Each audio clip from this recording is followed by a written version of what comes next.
Welcome to Running in the 70s, where we interview, meet, and get to know athletes of all kind who were running in the 70s. I'm your host, Matthew Kleinowski.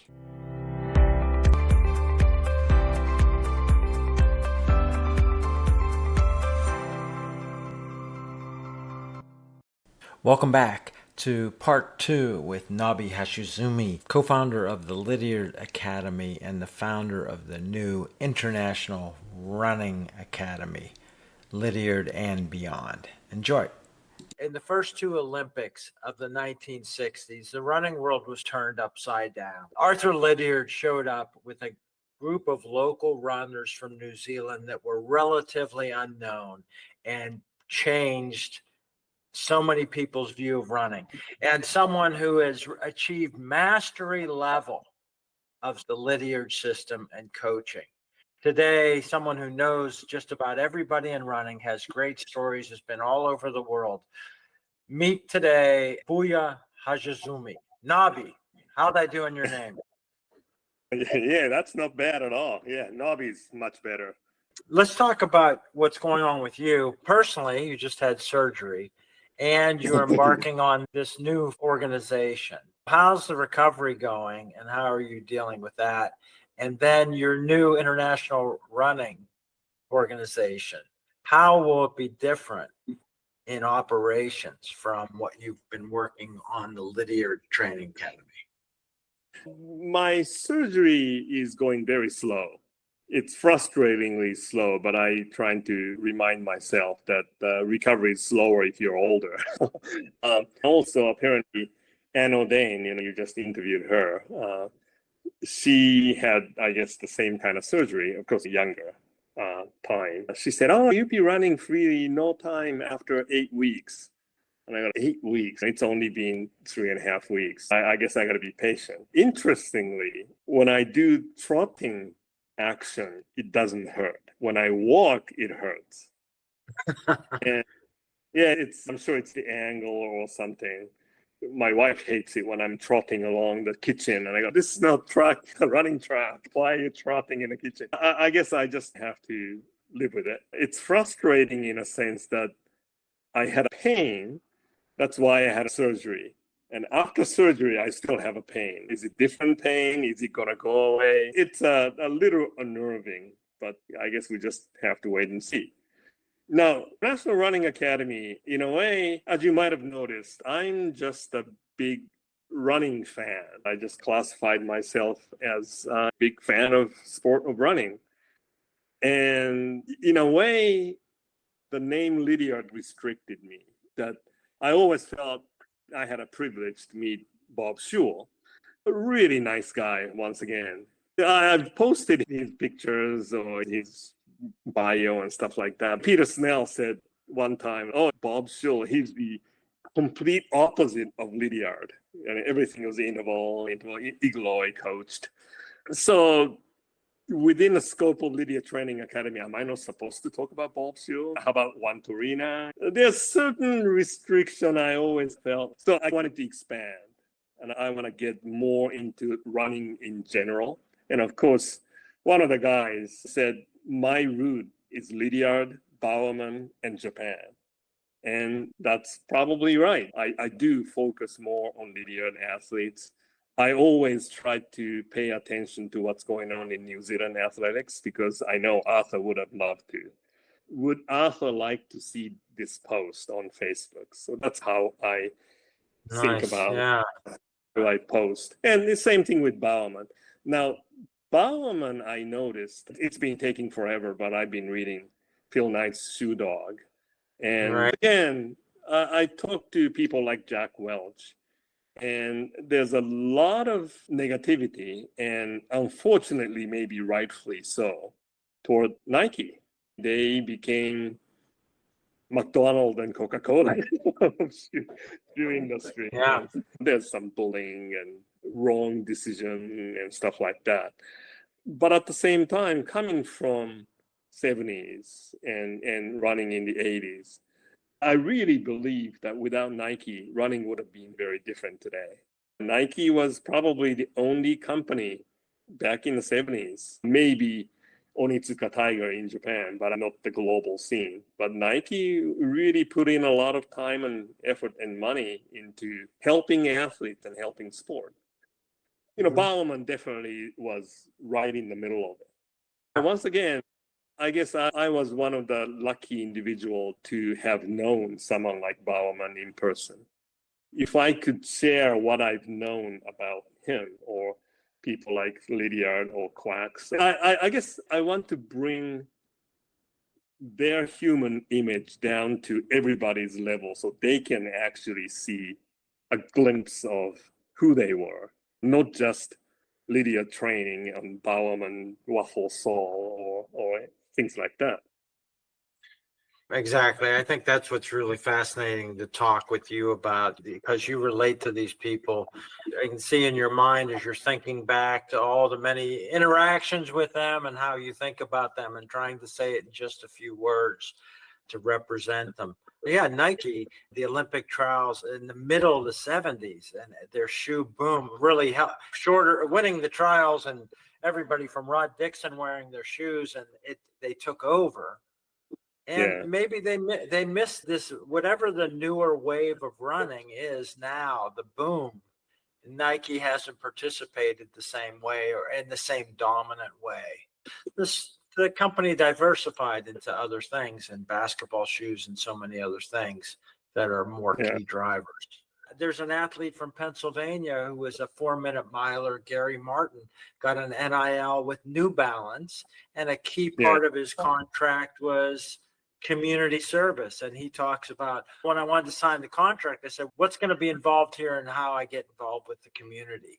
And of course, Salman and some of these other athletes are now getting contracts that involve that and bring lesser known names. Gary Martin didn't make the finals of the 1500 at the trials, although Salman's going to the Olympics. It's bringing these names a little forward. At age 20, 21, that could be a challenge too. Yeah. The psychological management of athletes, when you're working with elite athletes, now have another thing on their plate: social media. You do need a team. You definitely, it is very frustrating to me knowing what I know about Japanese system. It's very different, and mentality is very different too. I don't know if it ever going to work in the US, but that will be something looking into the future, and maybe next however many more years that I could live 10, 20 years. If I could somehow even modified form to bring that, if I can get some non-running related company to chime in, and let's face it, there are a lot of smart athletes, and they have to give up their brain to focus on running or Olympics or whatever in their 20s. And to me, it's a waste. And it's digressing a little bit, but once you have a corporate team or the team to help the athletes, and see, the problem in the US, you have good athletes, bunch of people, okay, help this guy. There's no way anybody can afford to have, the social media guy and the caretaker and the masseuse and nutritionist and yada, yada, yada. You're talking about 12 different people. Now, if you have they don't have the Tom Brady team. Yeah.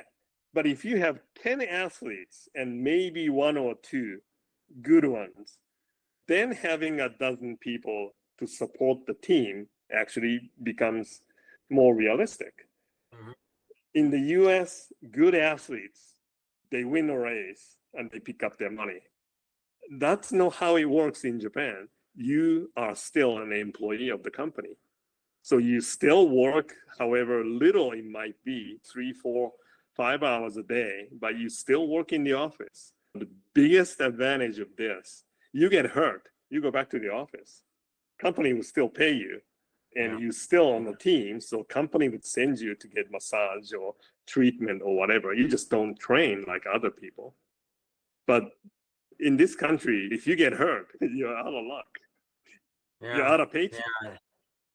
Athletics West may have been a bit like that in the 70s for some of those athletes. Ron Addison, as he was getting hurt at the end of his steeplechase career, was working in the office and he got great treatment from them. When it ended, yeah, he had a soft landing. Michael Johnson's new track league does not look like it's going in the direction you would go. It seems to be, let's get the superstars signed. Yeah, yeah. Yeah, I guess they are focusing so much on revitalizing the sport. And to do that, you need superstars to begin with. They are not looking at developing superstar because it'll take 3, 4, 5 years. So they're not interested in that. They just pick already good ones. Unfortunately, that's how they were treated. Michael Johnson, Carl Lewis, whoever. Those guys were good. I actually had a talk with one of the, at the time, elite runners to maybe possibly help this kind of movement and up and coming runners. He actually basically said, hey, I worked my way up. Let them work their way up. I said, okay, well. Yeah, that kind of thinking is pretty common the world over in virtually every organization. Yeah. Yeah. Quite interesting. What is the status of the International Running Academy and launch? And are you going to scale up? It exists, but is there going to be a publicity push, or are you going to? How are you going to do that? I guess I need to make an official announcement. I picked some people to help me out as a board member, and I do have certain field of like athletic shoes, for example. There's a guy who knows a lot about shoes, and I know a lot too, but we can probably work together. A website really helps to have website and internet, have a page on shoes. And, anno then we've been talking about, racing in 80s. There's nobody better than the road racing in the 80s than Anne. Maybe talk more about racing, how she sees or how she saw the road races or the development of road races in the 80s. I guess I'm going to continue calling it Lydiard training because, what I know about correct training curtail Lydiard training. But once again, if we try to make it in the form of coaching certificate, there's no point of talking about any training without talking about delivery. I've already put together the coaching for coaches. I just need to pick the date. I'm still thinking about Zoom is great, but I guess I'm old fashioned. I still want to go to places and have the weekend to do the whole shebang. And it might be a little challenging because I have a loud voice. After about 2 days, my voice gets really scratchy. There are quite a few different presentations that I've already put together during the COVID time. History of training, coaching, high school training, and shoes and form. And I'm trying to recruit people to talk about nutrition and physiology because I'm not qualified to talk about those things. I put it all together as a whole packet. Just try to focus more on education. Hopefully, if we start getting funding, I do want to start some sort of scholarship. I've talked to my friend down in New Zealand too, but when you look at athletes that Lydia dealt with, Peter Snell, of course, is the all-around athletes. Marie Halberg would be somebody who overcome the adverse condition. Bill Bailey is the versatile athletes. Try to create some scholarship after all these names and say you won the Bill Bailey Award because you're versatile. Something like that. I mean, we're going to talk more about, with the board, how we structure it. It's not necessarily old timers, but I just want to bring those back in the days back and say, hey, we had group of runners like these, and we want to keep their name and honor them. And God forbid, if it becomes big enough, maybe we'll do something about, who knows, Bob Sewell or somebody completely off the wall from Lydiard. And, everybody knows I'm the Lydiard guy. But Yeah. just switching it to International Running Academy, I think it just opens up for me to talk more about just Lydiard. Is there a new version of the Running Wizard that is a tool for your organization then? The Running Wizard is pretty much a Lydiard. Yeah, and I need funding for this, but I've already thought about and I put together the formula ready. It just needs to be worked on. But the Running Wizard is just a plan here and another plan here. And I have the filler. Basically, what you can do is fill up your 52 weeks throughout the year. And instead of buying one plan each time, just do monthly subscription or something. It's cheaper monthly. For example, you run a marathon. We have a recovery plan, anywhere from 2 to 4 weeks, and you should have that. So there's a filler until you start the next one. And so that's, you could say, Running Wizard 2. But figure that it'll probably cost anywhere from 30 to 50,000 to do that. So, and I do have one other program about kids running. And once again, it'll involve some website, a little bit of a programming, but just to encourage young kids to participate, not just running. I was working on this alternative exercise equivalent of running a mile with Dick Brown. Just recently, I finished it. You could say, if you don't want to run, that's fine. Play basketball, 20 minutes equivalent to a mile. Swimming this and cycling this, that kind of stuff. So just get young kids to participate in any physical activity more. Well, you are very busy and continuing to innovate and build new things. Very cool. What about some of these people who have gone on, or at least their careers have ended, who are not known, that part of revitalizing the sport, somebody's going to make movies about some of these older coaches or older athletes? Who would be on your top 3 list of who we need to get somebody to make a movie about and bring into public consciousness in terms of the history of running? Yeah. Within my scope, one definitely would be Coach Bill Squires. Not too many people seem to talk about it. There are a handful of people, Boston area, of course, they talk about it. But he was one of those guys. Whenever I think about coaching being carrying the athletes, he was one of those people who would give up his bed for his runners and he would be sleeping on a couch. That's the kind of guy he was. And innovative, very smart, energetic, and once again, just very nice guy, generous, nice guy. He was a brilliant coach. Anybody he coached, you ask Greg Meyer, Bob Hodge, Bill Rogers, they would agree with me. He was a brilliant coach. But once again, when you look at Bowerman, Lydiard, Squires, his name doesn't really come up. Yeah, Bill Squires is somebody that I've had a chance to get to know in person, and I guess very much underappreciated. Another one, I don't think he was underappreciated. I think there are a group of people who are very keen on doing something about it. Coach Igloy and Taboli. I know Jacqueline Hansen always talk about them. Another one, once again, complete opposite of Lydiard.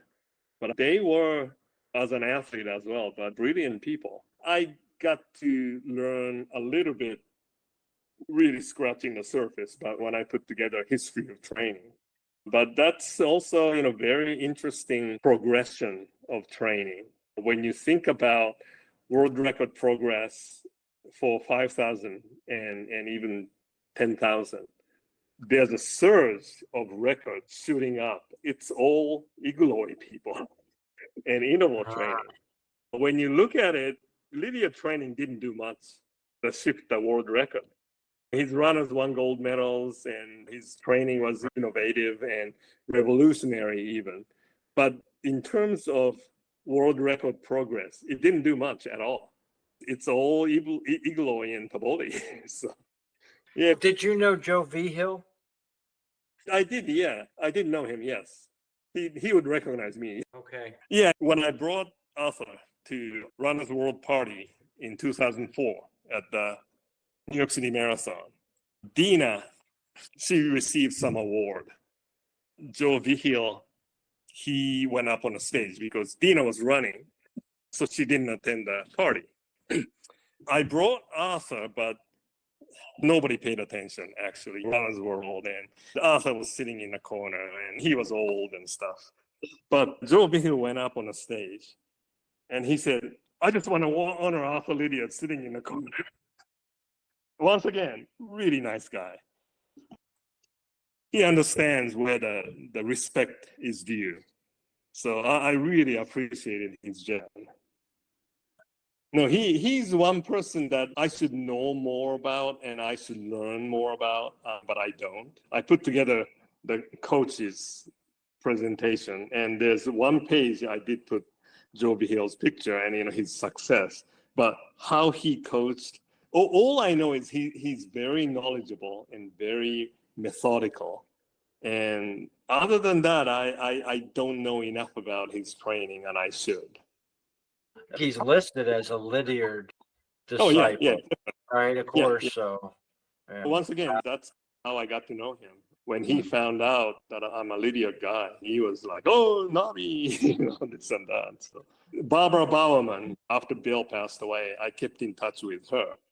And she always tells me, Nobby always bring circle of friends through running.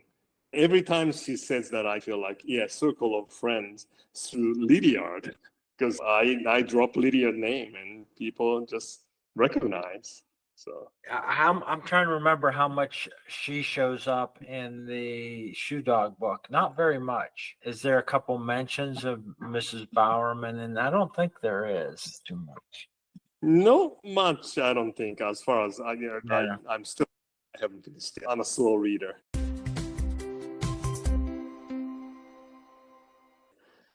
Your social media presence contributes to keeping alive and expanding that circle of runners. It seems like you're a hub of commentary, and you're a reliable, non-controversial source of information and concise analysis of what's going on. I'm not sure if it's a compliment.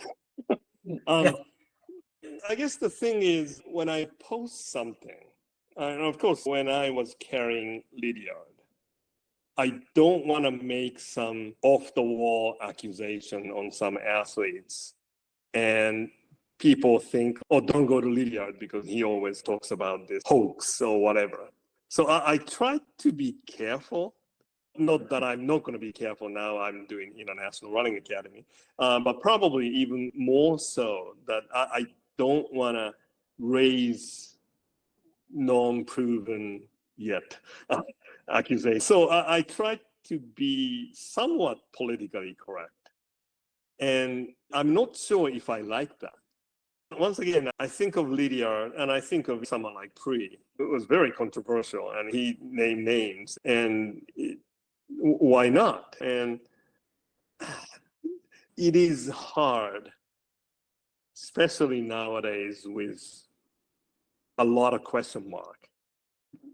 In a way, you might guess, because there are certain athletes that I don't mention as much.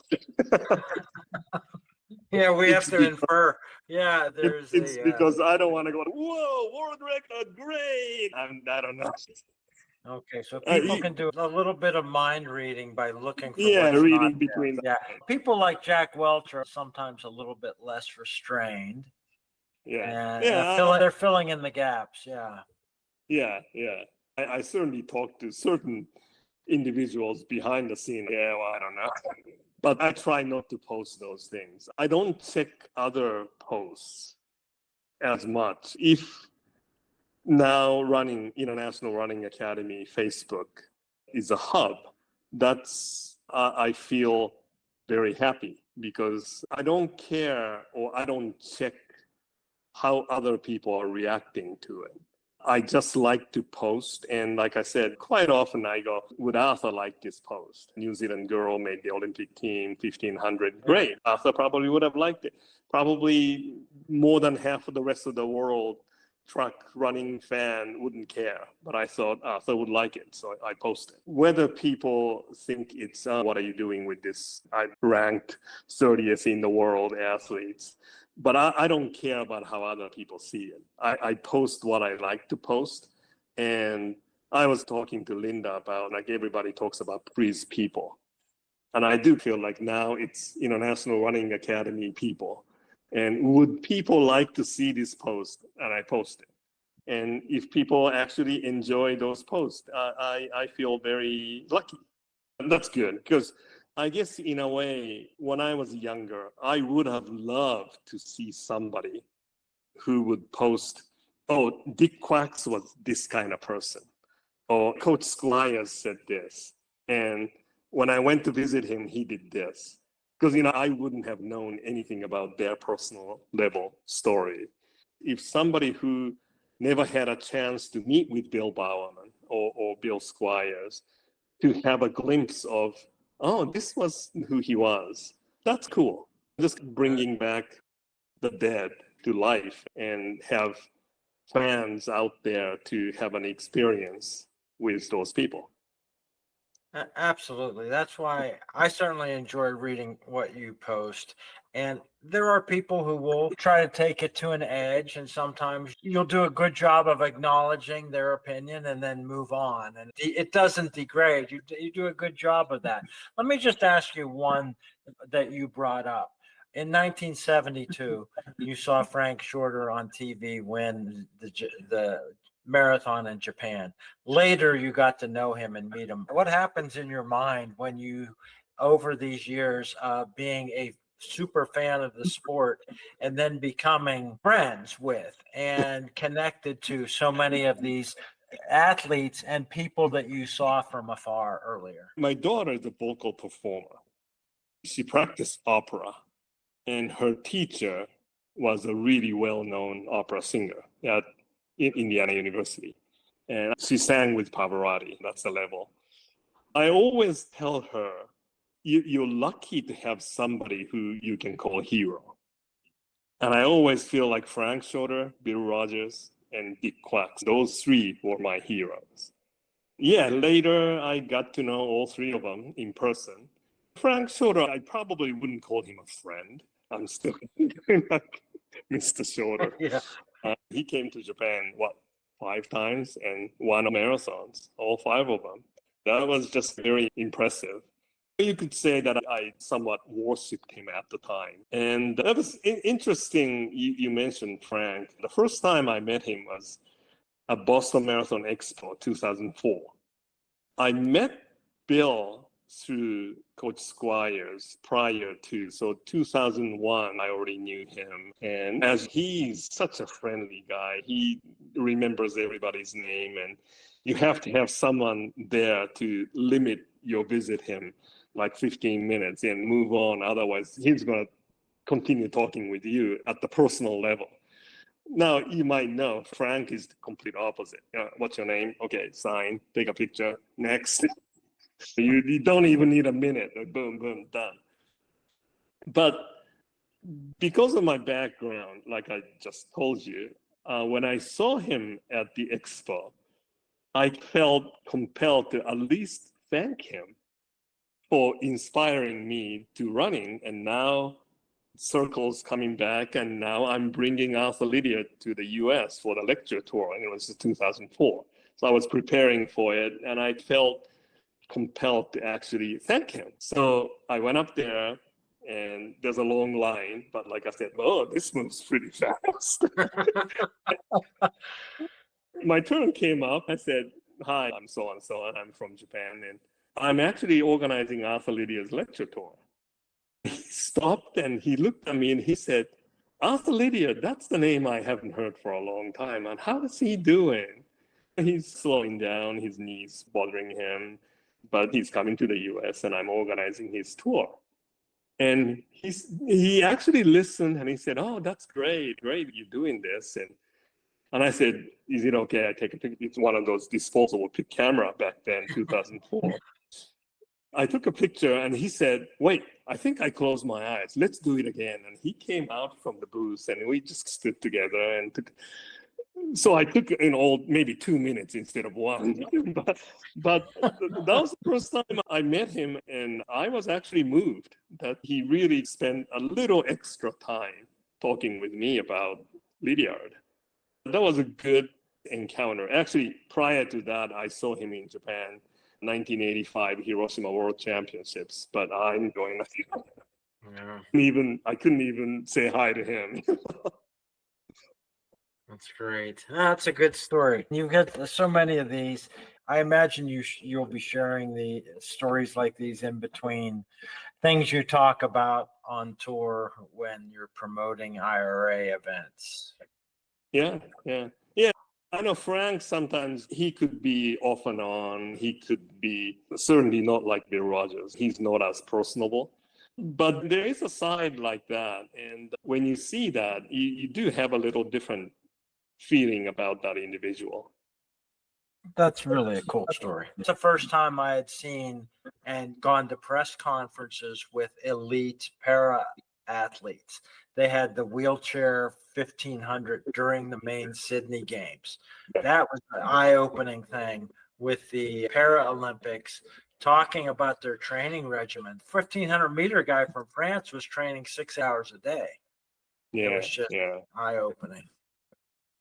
Yeah, that's another interesting point because I would love to actually sit down with somebody who knows the speed skating, cross country skiing, and the wheelchair running, the kind of training they do. There's a speed skater I got to know through letsrun.com. I never actually finished the conversation, but he said he's a speed skater, pretty darn good one, in Wisconsin. And of course, Wisconsin, I think, what's her name? Blair. Bonnie Blair, yeah. Bonnie Blair. Yeah, Bonnie Blair. He said, "Oh, I'm on the same group." And I said, "Oh, I would love to look into what kind of training they do. I'm doing this Lydiard."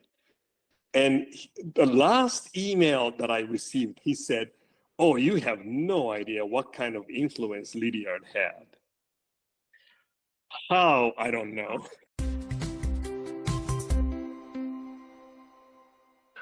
Another person listed on the Lydiard Training Academy site as a Lydiard benefactor is Tamaguchi, an ice Oh, skater. Yamaguchi. Yeah, the Christy Yamaguchi. Was that her running training for the ice No, skating? Or? she didn't run, but she worked on a stationary bike to raise her VO2 max.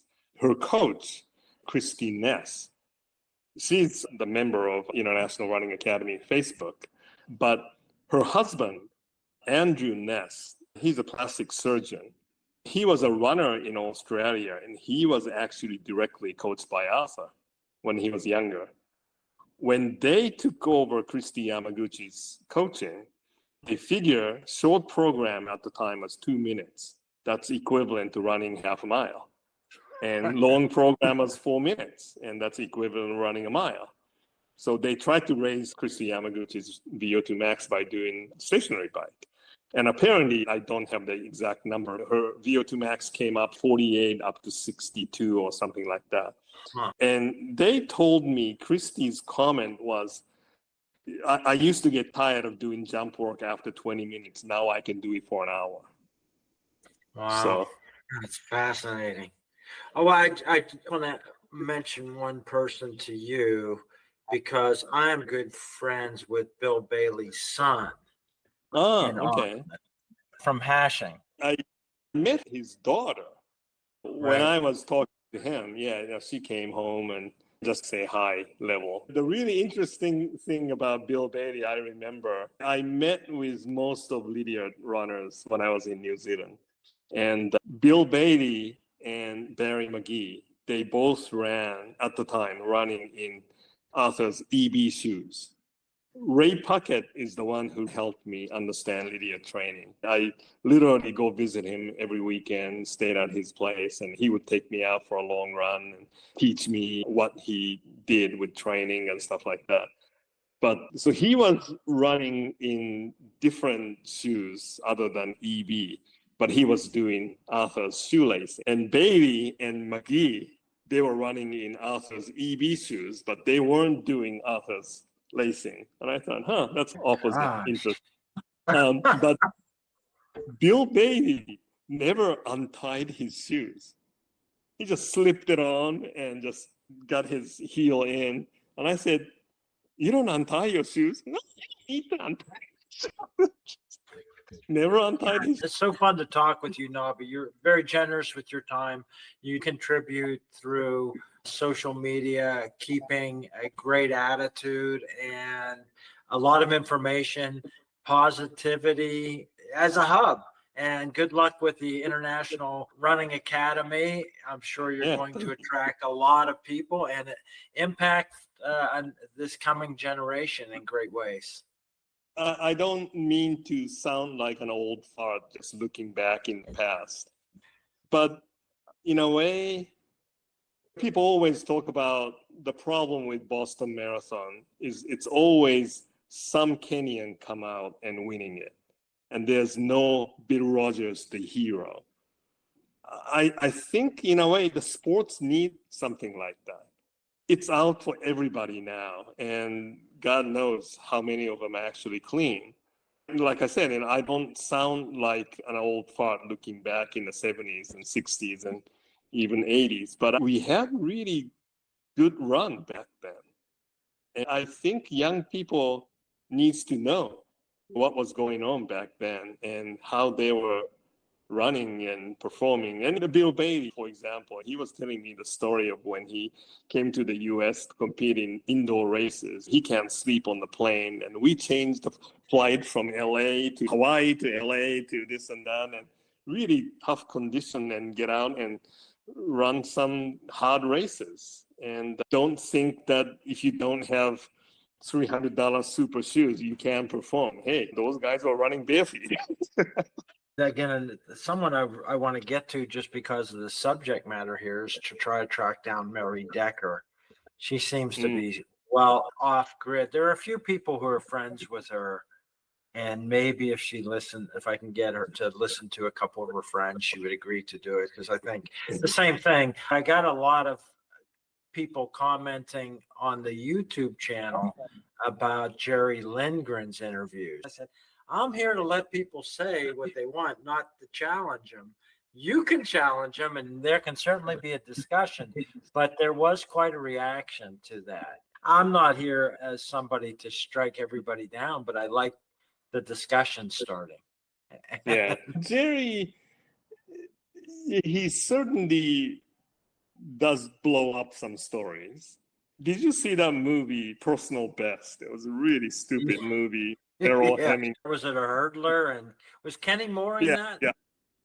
Anyway, but there's a scene, I can't remember his name. He's supposedly playing, what's his name, Chuck Davis, the real hard-nosed coach. I think he coached Julie Brown. But Meryl Hemingway is running. I know she's got beautiful running form, actually, and the guy's being passed. And he's yelling at him saying, "You just let that little pussy pass you, you little shit," or whatever. Whenever I hear Jerry Lindgren talk about, why can't you run 150 miles? I remember that scene. But at the same time, God, what a runner he was. Eating Russians when he was 18, and the tiny little runner running up against Ron Clark and all those guys. That's just incredible. I've never met him. I probably exchanged 2 emails with him. But once again, I go back to his coach, Tracy Walters. He lived in Spokane. I met him because he coached Don Cardone before the Olympics. Don told me about Tracy Walters, a really interesting coach, before I graduated and went back to Japan. He said, "Oh, you should meet him." So I did. Oh, you can just sense his love for Lindgren. And at the time, he was missing still. Nobody knew where he was.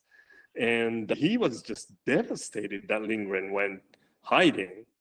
To someone to make this really gentle old coach to love him, there's got to be good quality there. That's how I look at it. So Yeah, it's not directly from Jerry, but yeah, this guy, Tracy Walters, just you can feel that he was devastated that Jerry disappeared. yeah, So walked away. last year, when we put together tax, I didn't get a penny from, at the time, Lydia Training and Academy. I don't pay myself. The whole idea of actually starting nonprofit is because I don't want to charge runners and coaches, because I know runners and coaches are poor. Now we do with Running Wizard, but I do want to get to the point where even all the clinics, if not scholarship, let's face it, no buck Rogers. So you got to make money somewhere. But I want to have good donation coming in, so eventually I can do this clinic for free. Yeah. That's my goal. If I get to that point, like I said, I want to do scholarship to honor some of the runners and coaches. And also here in Minnesota, that Gabby Grunwald died of leukemia. The awareness, Linda, she's doing something with the drunken driving. And I always talk to Linda about somehow I want to encourage inmate to do running program, just like Pri did. Yeah. So yeah, those programs I would really like to do, and some of the money to help people like Algenov or Grunwald Foundation or stuff. I do want That's to. very cool. Yeah, if I raise enough awareness, so to speak, of what I'm doing, and hopefully get somebody like Inventor or Breeze Right to help me out financially, then I can really open up and offer what I do to runners and coaches for free. Yeah, in a little while, maybe some of these people that are looking to spend their billions on things will say, oh, that's something. I don't know you well enough to say, I think a CEO of a 501c does need a salary, at least something. I had a friend who got involved in orphanages in India, and it took a long time for her to take money, but it's good that it doesn't deter you from the effort you can put in, so that's okay. I want to set this up at this point purely out of my love for the sport. If I can pick up a few bucks here and there so I can take my wife out for dinner, that would be nice. So, yeah, hopefully one of these mega donors will come out of the woodwork. Maybe, yeah, I'll tell you. I actually know somebody yeah, shoot me that. who's got not a huge amount of money, but a lot of money, and he wants to do something. And I'm going to talk to him about it. Yeah, it's a runner. The thing is, I have to prove myself that I'm doing a good job. Yeah. And right now, the website and Facebook is a mean to actually prove that I know a thing or two about running. You do have a lot of respect among all the running community, but it's got to always get broadened. And this isn't just for runners, maybe even. Yeah. People that are career runners. Yeah, it's for new people. Well, the kids program, and the people always love to donate money for kids. And that's a motivation to start out. Of course, that's not the reason why I'm thinking about kids program, but the something to do with kids staying healthy and active. I'll tell you, if you don't mind me not to digress.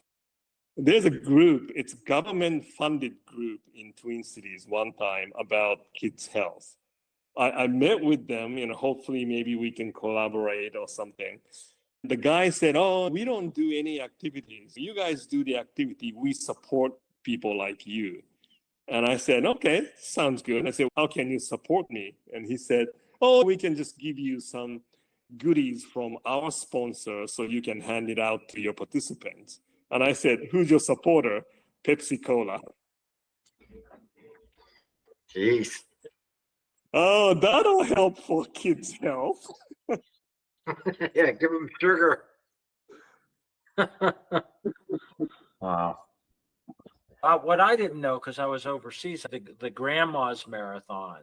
It was interesting. Somebody in New York mentioned reading Ron Dawes' book, and he never met him. I don't know. Ron Dawes died early. This guy never met him, but how's that marathon doing? Is Grandma still running? Grandma's doing great. Yeah, Grandma, they just had it last month.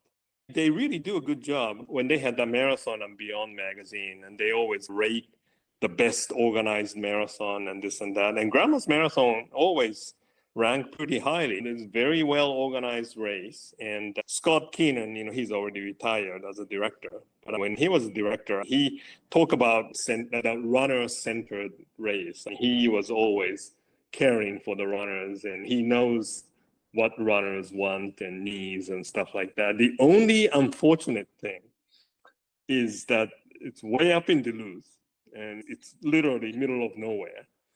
The little town itself doesn't have much to offer. So they jack up the hotel price. Last year, I had 3 or 4 runners from St. Louis, my buddy coaches. They were coming to run. So I wanted to go. And I checked the hotel price, and they always ask for minimum 2 nights because it's over the weekend. $800 a night. Yeah. Wow. And the cheapest I found was actually way down by Twin Cities, and it's $350. I would have to get up 3 o'clock in the morning to drive 2 hours anyway. So I actually got up 2 o'clock in the morning and drove up. It's only 3 hours. I drove up, watched the race, drove back on the same day. But the Grandma's Marathon's doing well, and Ron Dawes is an interesting story because he passed away. It was 1992 Barcelona Olympic year. I moved here to Minnesota in 1991. I wrote to him. I got his address, and I can't remember how I got it, but I wrote to him. And his wife later told me she doesn't recall ever receiving that letter, so it was probably got lost somewhere. Otherwise, she said he would have responded back to me. But I knew he was in Twin Cities, and now I'm in the Twin Cities, and it's one of those things. Oh, I can meet him any day. Next year he died. So I never had a chance. But I became very close friends with Steve Hogue. Because in a way, I couldn't meet with Ron Dawes. So next in line was Steve. So I went to his and I asked his autograph in Ron Dawes' Self-Made Olympian, but Steve got really embarrassed. And I said, oh, why do I have to sign? So I never got it, but we became very close. In fact, Steve served as the board member for 5 Circles for a number of years. So. Very cool. Good luck with everything. Hope the healing keeps up. 8 weeks is not that far away. Yeah, hope so too. I need to post an update on Facebook, which I read, but I should. Thank you very much for your time and for doing this. This will help encourage some other people. And Jackie Hansen, I've interviewed. She seems like a really nice person. Well, she is so cool. Yeah, she is so cool. Yeah, I really like her, and what a story she has. I think they need to make a movie about her and her coach. Yeah, Laszlo Tabori. Anyhow, thank you very much for your time. Coach Squires, he said, oh, I should write a book, Gossip of Track and Field. Yeah, that's what I thought Bob Hodge was doing with his book. I went to visit Jeff Johnson before Arthur passed away. So it must have been 2002, 2003. Because Jeff Johnson was the first person that actually called me when he found out that Arthur passed away. It was at night.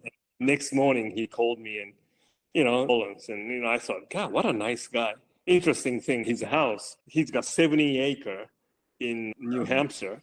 And his address, I can't remember the number, but it's on Poverty Road. That's great. But anyway, I said to Dick, I'm going to see Jeff Johnson. And he goes, Jeff, tell Jeff that it wasn't me who trashed the hotel room.